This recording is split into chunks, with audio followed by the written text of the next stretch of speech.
You ask Tiger to solve. This deals with linear equations with one unknown. The final result is x equals 5/12. Let's solve it step by step. Simplify the expression. Expand the parentheses. Multiply the coefficients. Simplify the arithmetic. Expand the parentheses. Simplify the arithmetic. Group all x terms on the left side of the equation. Add 9x to both sides. Group like terms. Simplify the arithmetic. Group like terms.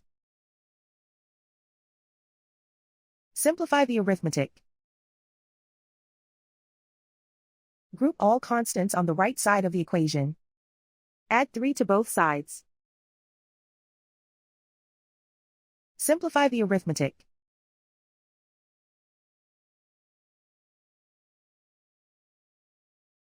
Isolate the x. Divide both sides by 12. Simplify the fraction.